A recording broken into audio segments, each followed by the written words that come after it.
El 22 de julio de 1961, dos policías de Milwaukee patrullaban el barrio norte de la ciudad cuando un hombre apareció corriendo en la calle. Tenía las manos esposadas. Se llamaba Tracy Edwards. Tenía 32 años. Estaba temblando y en su muñeca colgaba una esposa que nadie había podido quitarle. Les dijo a los policías que acababa de escapar de un apartamento, que un hombre lo había tenido retenido, que había algo muy malo en ese lugar. Los policías lo llevaron de vuelta. El apartamento estaba en el número 924 de la calle North 25, unidad 213. Cuando abrieron la puerta y encendieron la luz, lo que encontraron esa noche cambió para siempre lo que la policía, los jueces, los médicos y el mundo entero creían que era imposible que hiciera un ser humano. En la nevera había una cabeza humana. En el congelador, 3 más, además de un corazón y unos genitales conservados en bolsas de plástico. En el dormitorio, 5 cráneos, fotografías, herramientas de carnicero, un barril de ácido con restos en descomposición. Y en el centro de todo aquello, un hombre rubio, tranquilo, de 31 años, que miraba a los policías sin el menor rastro de pánico. Se llamaba Jeffrey Dahmer. Y lo que había en ese apartamento era el resultado de 13 años de crímenes que nadie había visto venir. Bienvenidos. Esta es la historia del monstruo de Milwaukee. Jeffrey Lionel Dahmer nació el 21 de mayo de 1960 en Milwaukee, Wisconsin. Sus padres eran Lionel Dahmer, químico de profesión, y Joyce Annette, telegrafista. Una familia de clase media en un barrio tranquilo. Nada quisiera sospechar lo que vendría. Pero desde pequeño, Jeffrey era diferente. No de una manera obvia. No era violento ni problemático en el aula. Era callado, reservado. Sus maestros lo describían como un niño que parecía siempre un poco ausente, como si estuviera pensando en algo que nadie más podía ver. Lo que sí llamaba la atención era su fascinación con los animales muertos. Desde muy pequeño, Jeffrey coleccionaba huesos de animales. Salía al bosque cercano a su casa y recogía los restos que encontraba, ardillas, pájaros, insectos. Los limpiaba, los ordenaba, los estudiaba. Su padre, Lionel, lo interpretaba como curiosidad científica, como algo que podía llevarlo a ser biólogo o médico algún día. No era curiosidad científica, era el comienzo de algo que nadie supo leer a tiempo. En su adolescencia, las cosas empeoraron de manera silenciosa. Sus padres tenían un matrimonio conflictivo, lleno de peleas y tensiones. Jeffrey empezó a beber. Comenzó a hacerlo en la escuela secundaria, escondiendo alcohol en su mochila. Llegaba a clases bebido. Sus compañeros lo recordaban como el chico raro que siempre tenía una lata en la mano. Pero seguía sacando notas aceptables, seguía funcionando hacia afuera. En 1978, cuando Jeffrey tenía 17 años, sus padres se divorciaron. Su madre se fue. Su padre se fue a vivir con su nueva pareja. Jeffrey se quedó solo en la casa familiar de Bad Township, Ohio. Solo.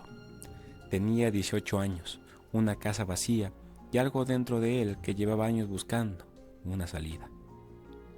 Esa salida llegó 3 semanas después de su graduación de secundaria.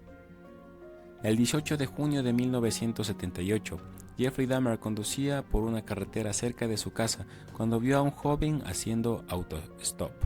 Se llamaba Stephen Mark Hicks, tenía 18 años. Iba a un concierto de rock en Chippewa Lake Park. Dahmer se detuvo, le ofreció llevarlo, pero primero lo invitó a pasar por una casa a tomar unas cervezas.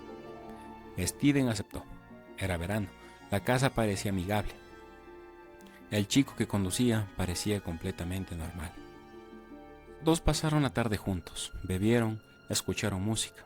Y cuando Steven dijo que tenía que irse, que tenía que llegar al concierto, algo en Dahmer se rompió. No quería quedarse fuera. Salió de la habitación, volvió con una barra de hierro que usaba para hacer ejercicio. Le dio 2 golpes en la cabeza a Stephen Hicks, lo mató. Dahmer le comentaría a la policía 13 años después que la razón por la que mató a Stephen Hicks fue que no quería que se fuera, que no quería quedarse solo. Esa fue su única explicación. No quería quedarse solo. Después de matarlo, Dahmer desmembró el cuerpo, metió los restos en bolsas de basura y los enterró en el bosque detrás de la casa. Años después, regresó a ese mismo sitio, desenterró los restos, trituró los huesos y los esparció por el bosque para que nadie los encontrara. Stephen Hicks desapareció el 18 de junio de 1978. Sus padres lo buscaron durante años. No supieron qué había pasado con él hasta que Dahmer confesó en 1991. 13 años sin respuesta. Después de matar a Stephen Hicks, Dahmer no volvió a matar durante 9 años. Ese periodo de su vida estuvo marcado por el alcoholismo, la inestabilidad y varios intentos fallidos de construir una vida normal. Se enlistó en el ejército en 1979. Fue destinado a Alemania como auxiliar médico. Sus compañeros lo recordaban como callado y funcional al principio, pero el alcoholismo lo fue consumiendo hasta hacerlo inoperante. En 1981 fue dado de baja por conducta relacionada con el consumo de alcohol. Regresó a Estados Unidos. Vivió un tiempo en Florida. Fue arrestado por embriaguez pública. Su padre, sin saber qué más hacer con él, lo mandó a vivir con su abuela en West Allis, Wisconsin. La abuela de Dahmer, Catherine, era una mujer religiosa y paciente que intentó genuinamente ayudarlo. Le daba estructura, le daba un hogar, le daba el cariño que su propia familia no había sabido darle. Pero en los bares gay del centro de Milwaukee, Dahmer encontraba otra cosa.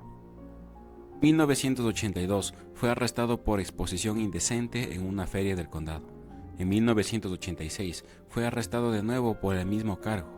La policía lo clasificó como un exhibicionista con problema de alcohol y cerró el caso, nada más. En noviembre de 1987, en la habitación de un hotel de Milwaukee, Jeffrey Dahmer mató por segunda vez. La víctima se llamaba Stephen Tuomi, tenía 25 años. Dahmer lo había conocido esa noche en un bar, lo invitó al Hotel Ambassador, y a la mañana siguiente, cuando Dahmer despertó, Stephen Tuomi estaba muerto a su lado. Dahmer afirmaba después que no recordaba haberlo matado, que se despertó y el cuerpo simplemente estaba ahí. Si era verdad o no, nunca pudo determinarse con certeza. Lo que sí es un hecho es lo que hizo a continuación. Compró una maleta grande, metió el cuerpo dentro, lo llevó a casa de su abuela y lo desmembró en el sótano. Era su segunda víctima, y esta vez había algo claramente diferente en él. Esta vez Dahmer no esperó 9 años para la siguiente. Entre 1988 y 1991, Jeffrey Dahmer asesinó a 15 personas más. El ritmo se fue acelerando.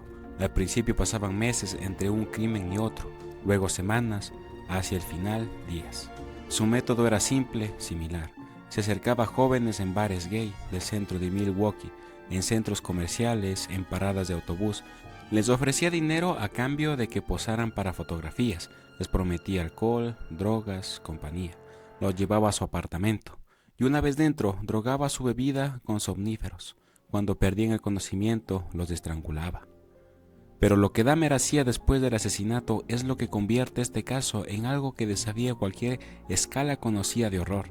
No solo mataba, desmembraba los cuerpos metódicamente, fotografiaba el proceso paso a paso, como si fuera documentación científica, guardaba las partes que le parecían más hermosas, cráneos, manos, genitales, corazones, los conservaba en la nevera, en el congelador, en el baño.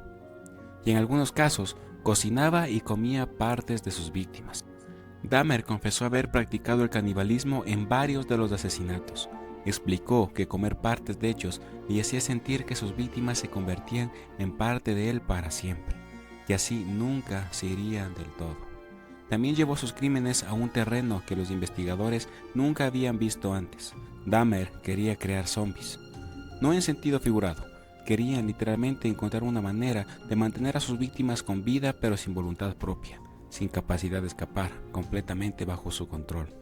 Para lograrlo, intentó perforar el cráneo de alguna de sus víctimas mientras aún vivía e inyectarles ácido clorhídrico directamente en el cerebro. En algunos casos, las víctimas perdían el conocimiento, pero seguían con vida por un tiempo. Dahmer llegó incluso a sacar a algunas de ellas a caminar por el barrio en ese estado, convencido de que había logrado su objetivo. Ninguna sobrevivió más de unos pocos días después del experimento. Todo esto ocurría en el apartamento 213 de la calle North 25, un edificio de 49 unidades en el norte de Milwaukee, con vecinos en cada piso, con pasillos comunes, con una administradora que vivía en el mismo inmueble. Los vecinos olían algo, lo olían constantemente. Dahmer siempre tenía una excusa lista: carne en mal estado en el congelador, un problema con las tuberías, el calor del verano que descomponía cualquier cosa. Nadie llamó a la policía por el olor. De todos los capítulos de la historia de Jeffrey Dahmer, hay uno que la policía de Milwaukee nunca pudo borrar de sus expedientes. El 27 de mayo de 1991, 2 meses antes de la captura de Dahmer, una llamada de emergencia llegó al despacho de la policía de Milwaukee. Unos vecinos habían encontrado a un chico en la calle. Estaba desnudo, desorientado, sangrando. Parecía no entender dónde estaba ni qué estaba pasando. Se llamaba Conerak Sintanson. Tenía 14 años. Era de origen laosiano. 2 policías llegaron a la escena y entonces apareció Jeffrey Dahmer. Dahmer se presentó ante los policías como el novio del chico. Dijo que Conerak había bebido demasiado, que era mayor de edad, aunque parecía joven por su complexión, que los dos vivían juntos en el apartamento 213, a pocos metros de ahí. Los policías llamaron a la central para verificar los antecedentes de Dahmer. En su registro figuraba una condena previa por abuso sexual de un menor, pero los policías no leyeron el expediente completo. Hablaron entre ellos brevemente y luego le entregaron a Conerak de vuelta a Jeffrey Dahmer. Lo escoltaron hasta el edificio, subieron con él al apartamento 213. Un momento. Notaron un olor desagradable, pero no investigaron su origen y se fueron. Conerak murió esa misma noche dentro del apartamento de Dahmer. Tenía 14 años. Cuando la verdad salió a la luz tras la captura de Dahmer, los 2 policías que habían entregado a Conerak de vuelta a su asesino fueron suspendidos y finalmente despedidos del cuerpo. Pero Conerak ya no estaba. Y Dahmer mató a 3 personas más en los 2 meses siguientes. El 22 de julio de 1991, Tracy Edwards entró al apartamento 213. Dahmer lo había conocido esa tarde en el barrio. Le ofreció dinero por tomarse unas fotografías, la misma historia de siempre. Pero esa noche algo salió diferente para Dahmer. Intentó ponerle la esposa a Tracy. Logró cerrar una en su muñeca derecha, pero Tracy resistió antes de que pudiera asegurar la segunda. Dahmer lo llevó entonces al dormitorio. Lo que Tracy vivió en ese cuarto no lo ha podido olvidar jamás. Las fotografías clavadas en las paredes, los objetos sin explicación aparente, el olor que lo impregnaba todo y que él no podía identificar con exactitud, pero que lo ponía físicamente enfermo. Dahmer puso una película, El exorcista, y se quedó frente a la pantalla, meciéndose lentamente, murmurando cosas que Tracy no entendía. Durante 4 horas, Tracy Edwards esperó su momento, y cuando Dahmer bajó la guardia, Tracy le dio un puñetazo en la cara. Corrió hacia la puerta y salió al pasillo. Bajó las escaleras, cruzó la salida del edificio, corrió a la calle y paró a 2 policías que patrullaban el barrio. «Hay algo muy malo en ese apartamento», les dijo, y lo llevó de vuelta. Cuando los policías abrieron la nevera y encontraron la cabeza humana, uno de ellos, el agente Robert Roth, recordaría después que su cerebro tardó varios segundos en procesar lo que estaban viendo sus ojos. Jeffrey Dahmer fue arrestado esa noche sin oponer resistencia. Mientras los pesaban, dijo: «Yo sé por qué están aquí. Por favor, no me hagan daño».